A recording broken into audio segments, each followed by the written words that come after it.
ایک صحابی کا واقعہ ہے کہ سرکار صلی اللہ علیہ وسلم صحابہ کے ساتھ بیٹھے ہوئے تھے فجر کی نماز کے بعد. ایک صحابی نماز کے بعد فوراً نکل گئے کام دھندے کے لیے. تو دیگر صحابہ نے عرض کیا حضور یہ تھوڑی دیر بیٹھ کر کے اللہ کا ذکر کر لیتے تو کتنا اچھا ہوتا. تو سرکار صلی اللہ علیہ وسلم نے فرمایا یہ جانے والا بندہ حلال روزی کے لیے گیا ہے.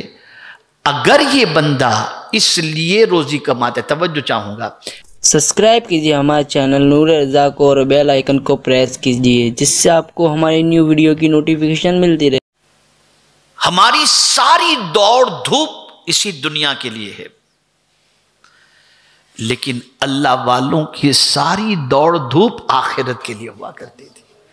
اس لیے کہ وہ جانتے تھے کہ جہاں پرماننٹ نہیں رہنا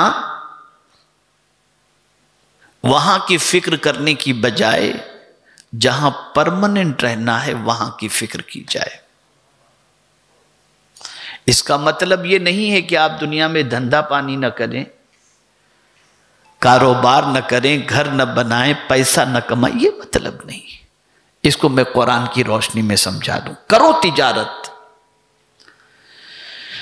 بلکہ رسول گرامی وقار صلی اللہ تعالی علیہ وسلم کی بارگاہ کے اندر ایک صحابی کا واقعہ ہے کہ سرکار صلی اللہ علیہ وسلم صحابہ کے ساتھ بیٹھے ہوئے تھے فجر کی نماز کے بعد. ایک صحابی نماز کے بعد فوراً نکل گئے کام دھندے کے لیے.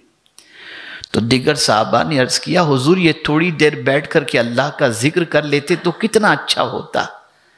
تو سرکار صلی اللہ علیہ وسلم نے فرمایا یہ جانے والا بندہ حلال روزی کے لیے گیا ہے.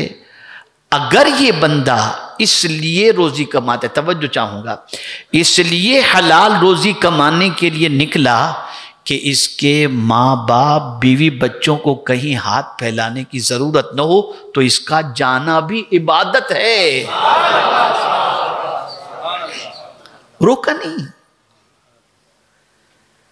بلکہ جب حضور صلی اللہ علیہ وسلم نے ایک مرتبہ خوش نصیب انسان کا تذکرہ فرمایا تو ارشاد فرمایا خوش نصیب ہے وہ انسان جس کا گھر کشادہ ہو، جس کی سواری اچھی ہو اور جس کو اللہ وطن میں روزی عطا فرما دے، وہ انسان خوش نصیب ہے. تو بڑا گھر ہونا یا بڑا گھر لینا کوئی مذائقے کی بات نہیں، اچھی سواری لینا کوئی مذائقے کی بات نہیں. بلکہ حضور صلی اللہ علیہ وسلم نے تو ایسی سواری استعمال کی کہ قیامت تک کوئی ایسی سواری استعمال کر ہی نہیں سکتا، اور وہ سواری ہے براق. یہ چندریان 3 گیا ہوا ہے نا، یہ تو کچھ بھی نہیں ہے، اس کی رفتار بھی کچھ نہیں ہے.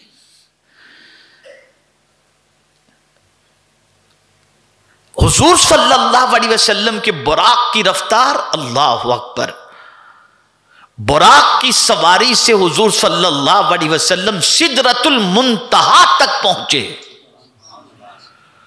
اور پھر آگے لامکاں کی سیر کر کے حضور جب پلٹے تو کہنے والے نے کہا زنجیر بھی ہلتی رہی، بستر بھی رہا گرم، ایک آن میں گئے آئے محمد صلی اللہ علیہ وسلم.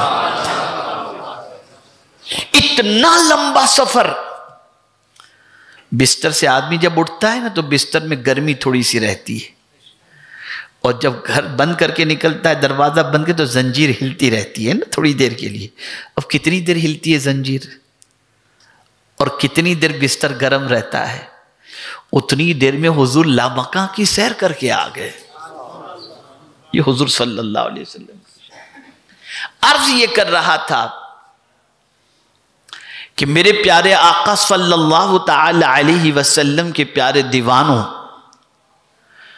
حلال روزی کمانا گناہ کا کام نہیں، اس کے لیے محنت و مشقت کرنا گناہ کا کام نہیں، لیکن جس کو آخرت یاد ہوتی ہے وہ تجارت کرتا ہے نا تب بھی آخرت کی فکر کرتا ہے.